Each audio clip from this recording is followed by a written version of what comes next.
Today, I will show you how to build your first AI agent in Python from scratch. I promise it's super easy. This AI agent will have planning ability, can search the internet, and will also add memory to it so it remembers what it learns. I will share all code scripts and slides, so let's go ahead and get started. All right, so what we're going to do is I'm going to share with you how to build AI agents in 3 different steps.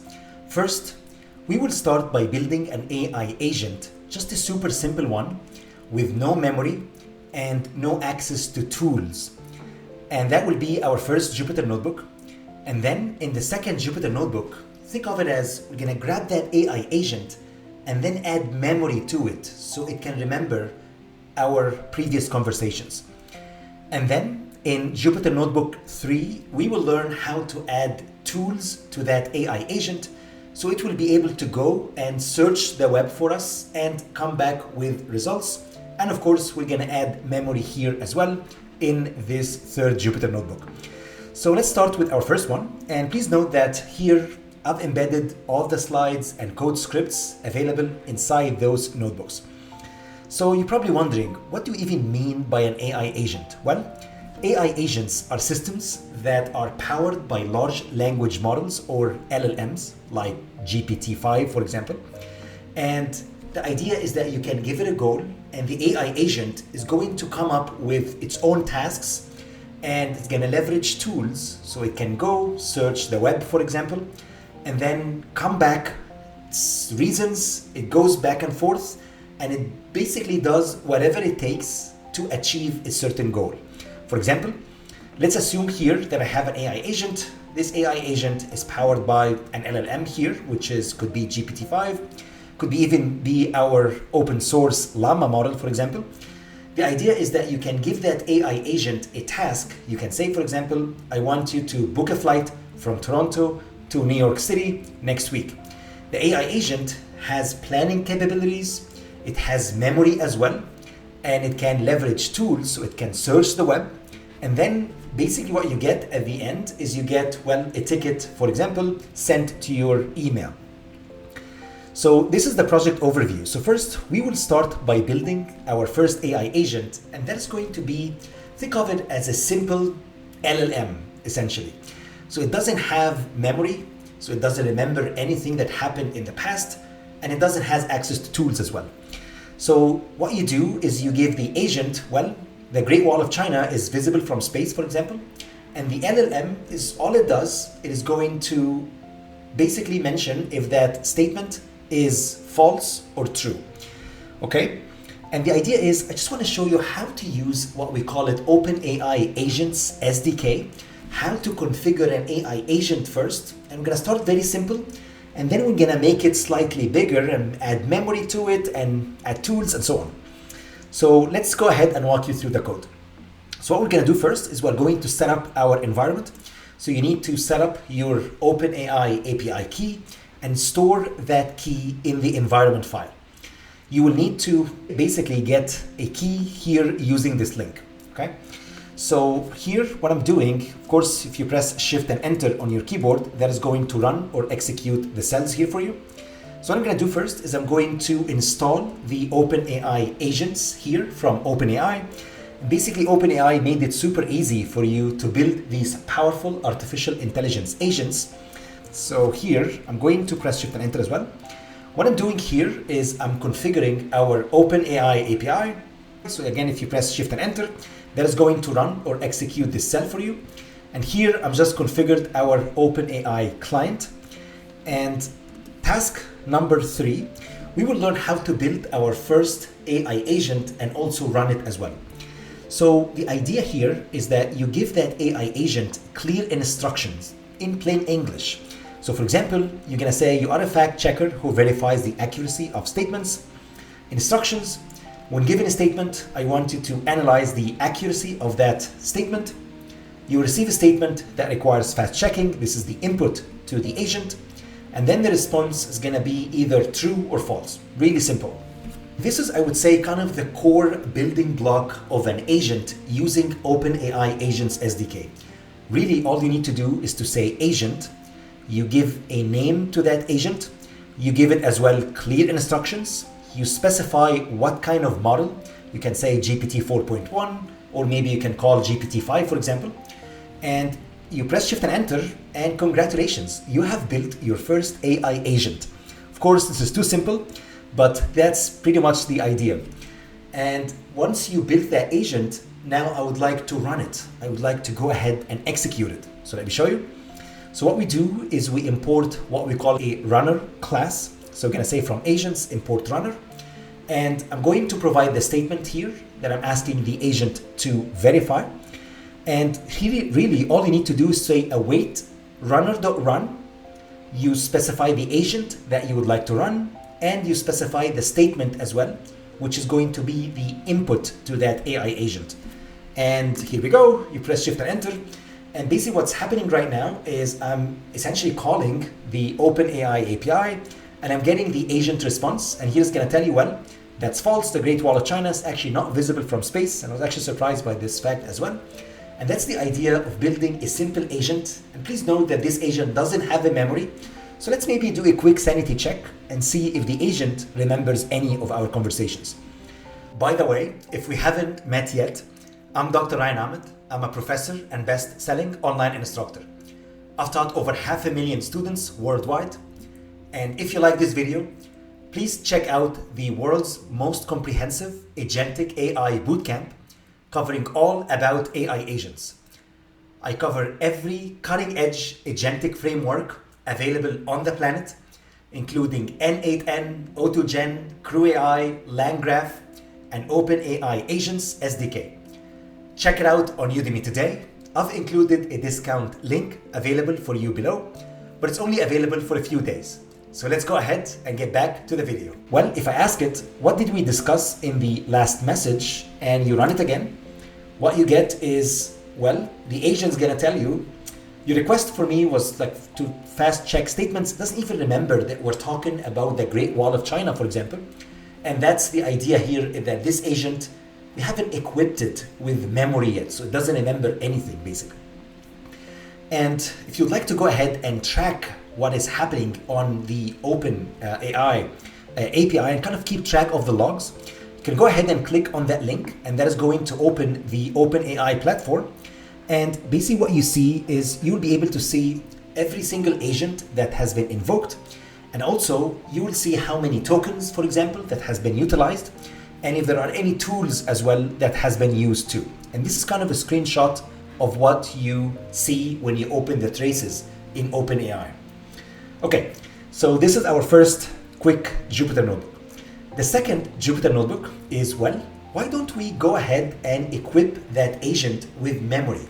Let me show you.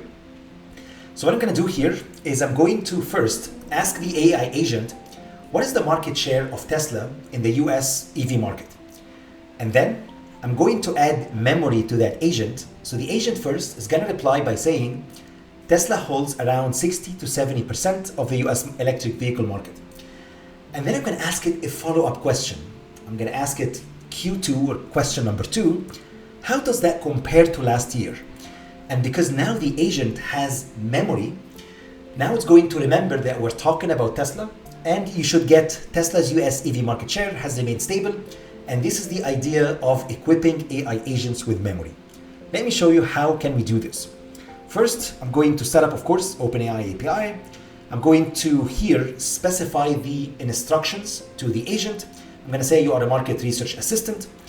These are when provided with a question, I want you to say just a fact or unknown.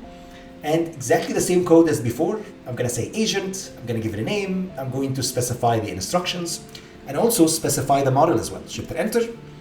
And let's go ahead and ask it our first question. If you remember, we use our runner here class. You just say await runner.run, specify the name of the agent that you would like to run, and also the question, which is our Q1 here, what is the market share of Tesla, for example. Shift and Enter.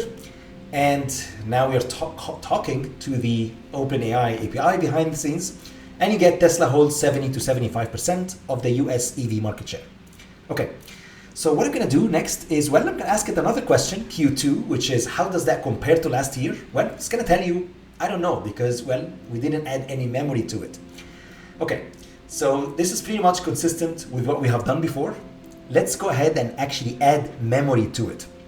So what I'm going to do is I'm going to add memory using what we call it SQLite session. So I'm going to say SQLite session. I'm going to give it a name. I'm going to call it conversations. And really all I need to do is when I'm running that agent, when I'm saying await runner.run, all I'm doing is I'm going to say session equal to session, and that is going to be the memory that is added to it. So now the agent is going to remember previous conversations. So if you go ahead, I'm going to ask it the exact same question as before, so probably going to get pretty much the same answer as before. But here is the amazing part, kind of the incredible part here, is now I'm going to go ahead and ask it, how does that compare to last year? And because here I'm enabling that session, that memory to it, shift and enter, and now the agent should remember that we're talking about Tesla. And here we go. Now we got Tesla's US EV market share has decreased slightly compared to last year. And this is incredible because we built simple AI agent first, didn't remember anything. I added memory to it, and that's pretty good. But of course, it's not yet kind of fully utilizing the capabilities of these AI agents, which is the idea of equipping it with tools, giving it access to, let's say, the web, search the internet, maybe give it access to APIs and so on. And that's what we are going to do in the third Jupyter Notebook. So here we go. So here I got our third Jupyter Notebook, and now we're going to equip our AI agent and give it access to tools. Okay, so what we're going to do here is we're going to have, again, our LLM, which is going to be OpenAI as well. Now, of course, keep the memory. We're going to use the SQLite session as we have done before. But now I'm going to give it access to what we call it Tavily search tool. And the Tavily search tool, basically, it allows you to search the internet, and you can ask it, for example, to give you here, get the current price of Tesla Cybertruck in Canada, for example. And now you get this first here answer. So this agent is going to leverage the tool, it's going to go search the web, and it's going to come back with these results. You can go ahead and ask it again, well, I want you to maybe simulate the price changes as, let's say, tariffs rise from 5% to 20%, for example, using Python. And now the agent should be able to leverage another tool, and that will be, let's say, code interpreter tool, and it's going to do math for us. So now the agent can reason and it can think, okay, maybe I need to leverage this tool. Maybe I need to go and search the internet, for example, and so on. So let's go ahead and get started. So first, I'm going to set up our Tavily API keys. And here I've included a link to Tavily. If you just go ahead and click on it, you can connect your agent to the web. You need to log in and you need to get an API key. If you go back, I'm going to add here our API key as well to our environment file. And of course, we're going to keep the OpenAI API key as well. Shift and enter, shift and enter. And here I'm setting up the API. And really, in order for you to build a tool, this is simply how we do it. Please note that there is a lot of code in here, but I just want you to understand from a very high level what is going on. What we do is we define a function in Python. For example, we call it Tavily search function. And you explain here what that function does. You specify that, well, this function, the URL that is going to access is going to be our tavily.com search. You here specify the payload. So this is simply the query that the user is going to type. And all I'm doing is I'm basically making a request here. So I'm going to make a request to the Tavily API, and I've already set up the API key.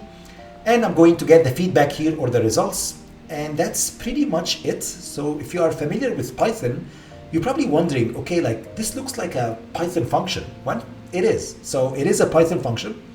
So in order for you to define a Python function and make it available as a tool to the AI agent, really all you need to do is to add that decorator here. You say at function underscore tool, and voila, that's pretty much it. Now, this Tavily search function became a tool available to the AI agent to use. So where can I use it? Well, if you go ahead and run this one, This is simply how you here specify the agent. So it's the same deal as before. I'm going to give it a name. I'm going to give it clear instructions. And here I'm going to say tools equals to square bracket, and I'm going to give it the exact name of that function, which is Tavily search function. So if you go up, actually you will see that maybe I did not run these. So let's go ahead and run these here. Okay, let's go ahead and give it a try. And here we go. So now we're good. And as I mentioned, so if you check out here, all you need to do is when you're defining your agent, you are going to specify in a list all the tools that that agent has access to. And that's pretty much how you define an AI agent and give it or equip it with tools. And of course, we're gonna keep the same memory as well. I defined here the SQLite session as we have done before. Okay. So let's go ahead and run it. So what I'm going to do here is I'm going to ask it a question. Well, what are people saying about, let's say, Tesla Cybertruck, or maybe the new GPT-5 model, for example? So I'm going to say await, runner.run. This is the name of the agent. I'm going to give it a question, give it the session, shift and enter. Now what you're seeing is now we are calling basically the agent, we are invoking it. And let's see what people are saying about the new GPT-5 model. And here we go. It's going to tell you, according to the web search, people are saying, and this is a summary of what that AI agent came back with, and you can go ahead and monitor all the traces, all the logs for the agent by clicking on that link. And this is simply what you see here. You should see all the traces. It's going to show you the agentic workflow. It's going to tell you this is the agent here, live market research. And these are the number of kind of the how long did it take for the response to come back. And it's going to show you as well here all the metadata if you would like to go and see how many tools, for example, have been called. And this is an example of one of the tools that have been called. So you can have full traceability of what that agent did. And with that, that's all I have for this video. I hope you enjoyed it.